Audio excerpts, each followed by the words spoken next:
quero convidá-los a responder uma enquete que está na nossa live, perguntando para vocês quem teve o melhor desempenho aí no pontapé inicial da campanha eleitoral. Quem foi que te convenceu?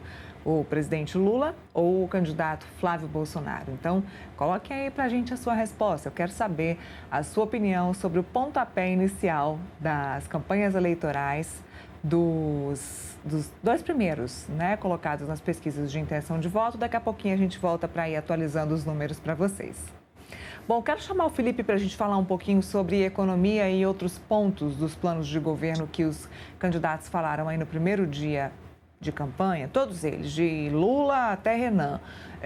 O presidente Lula fala sobre refino de terras raras, né? Ele não quer só vender mineral raro, mineral crítico para o exterior, o que me deixa um pouco encabulada, porque se a gente for parar para pensar em petróleo, por exemplo, que nós somos grandes produtores de petróleo, inclusive hoje o presidente viaja lá para o Amapá para entender aí se de fato encontraram minas de petróleo lá na bacia do Amazonas. Então somos um país petroleiro, mas a gente não consegue refinar. E aí quando a gente fala em minerais críticos, em terras raras, que é uma novidade ainda maior do que o petróleo para a gente está no pré-sal, estamos tirando o petróleo do pré-sal, enquanto isso a gente não consegue refinar o petróleo que a gente usa, ou seja, a gente paga caro por combustível, porque a gente precisa importar combustível refinado de outros países. Isso é um grande absurdo. Agora, a gente vem falar de minerais críticos, de terras raras, no mesmo sentido. O presidente Lula quer que tenhamos inteligência, competência e tecnologia para trabalhar com minerais críticos, mas nunca houve essa discussão antes no governo. Então, é uma discussão nova que pode vir. Ele também fala sobre a criação de mais um ministério, o Ministério da Segurança Pública, mas quando o assunto é economia, a gente não vê ninguém falando sobre isso, Felipe. O presidente Lula extrapola o teto de gastos determinado pelo Congresso Nacional ano após ano. Esse ano não foi diferente, foi o pior de todos. Não estamos vendo ninguém falar sobre isso. Usando o dinheiro da máquina pública para fazer campanha eleitoral, e claro, isso é normal, todo candidato o faz. Mas esse ano, assim como os últimos 3, ele conseguiu extrapolar o teto de gastos e não foi sequer questionado pelo Tribunal de Contas da União. O questionamento é sempre muito simples, chega até o Congresso Nacional e para por lá. Então, o endividamento vai crescer ainda mais, porque alguém tem que pagar essa conta. E vai ser você que está em casa, porque os impostos aumentam. O ano que vem, por exemplo, vai ter o início da reforma tributária, né? Muita gente preocupada aí, inclusive pessoas ligadas ao agronegócio, preocupadas com essa reforma tributária, que vai aumentar, sim, o imposto em muitos âmbitos, em muitos braços aqui no nosso país. Voltando ao assunto, o Lula não fala sobre dinheiro, sobre economia. O Flávio Bolsonaro também não fala sobre isso. A única questão que ele tratou foi de reduzir o número de ministérios, mesma coisa que Jair Bolsonaro fez. Agora, quando o assunto é economia, o Flávio se baseia apenas nos vídeos dele de ir ao supermercado e falar que a picanha está cara, que o arroz está caro, que a fralda está cara. Mas a solução para isso a gente não vê. Um outro assunto que foi abordado é a soberania nacional. O presidente Lula briga aí com Donald Trump, que talvez seja o personagem mais famoso das nossas eleições. Ele briga aí contra Donald Trump e já Flávio Bolsonaro utiliza isso de uma outra forma. Utiliza isso batendo na tecla que deve, sim, classificar as organizações criminosas no Brasil como terroristas, assim como fez o presidente norte-americano Donald Trump.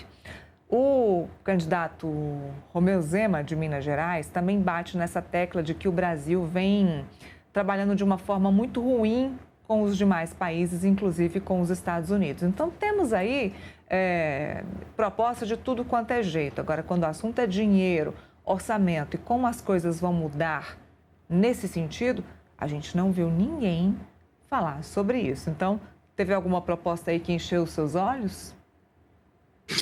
Nenhuma maneira, nenhuma. E mostra exatamente que o debate no Brasil sobre economia, né, sobre desenvolvimento econômico, ainda está engateando. Né? Ninguém tem projeto de Brasil, ninguém tem projeto econômico de Brasil. Quando o Lula veio a público, no seu discurso inicial, falar da questão dos metais críticos, das terras raras, falando que o Brasil não pode fazer o que ele faz sempre, né, que é pegar material bruto, mandar para fora e comprar esses produtos transformados com preço muito maior, né? Mas ele não mostra qual que é o projeto dele de desenvolvimento, né? E isso contraria a política do PT até agora, nele. Isso é importante destacar, né? O Brasil, por exemplo, você colocou o caso do petróleo, né? Que a gente exporta petróleo bruto e compra produto do petróleo transformado, gasolina, diesel, etc. Né? A gente faz isso com todas as commodities. Com ferro é assim também. A gente exporta para a China ferro bruto e compra ferro transformado, valor 10 vezes mais caro. Né? Então, o Lula, mais uma vez, usa da retórica para falar da questão das terras raras, mas não apresenta um projeto de reindustrialização do Brasil. Né? E dá a entender que o Brasil tem que fabricar celulares, tem que fabricar chips. Né? Cadê o projeto dele para montar uma indústria na era da economia do conhecimento no Brasil? Não tem.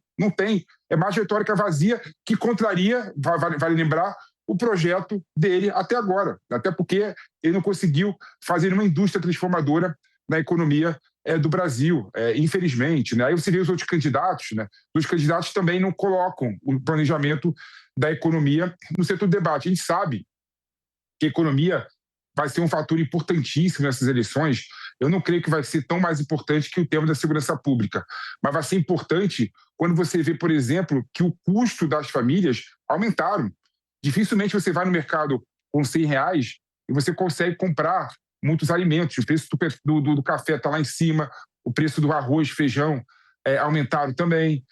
Como é que faz para resolver esse problema de reduzir os alimentos para a família brasileira? Que é um problema também. Como faz? Não tem outra forma que não seja, por exemplo, aumentar, né, a produção que abastece o mercado interno. Né? Qual que é o plano, o planejamento, qual que é o projeto desses candidatos para melhorar, né, a questão do abastecimento interno? É agricultura familiar? É agricultura de pequenos produtores? É fazer com que haja a recuperação de pastagens degradadas e aumente a área da produção no Brasil? Ninguém tem projeto concreto. Aí que está o grande problema no Brasil. Fica só esse bate-boca, essa retórica vazia entre direita e esquerda, e ninguém apresenta projeto concreto. Outro projeto seria aumentar a renda do brasileiro, já que não dá para diminuir o valor do produto nas prateleiras do mercado, né? Já que não dá para reduzir, então vamos aumentar a renda do brasileiro. Qual que é o projeto de Brasil que esses candidatos têm para aumentar a renda do brasileiro? Não tem.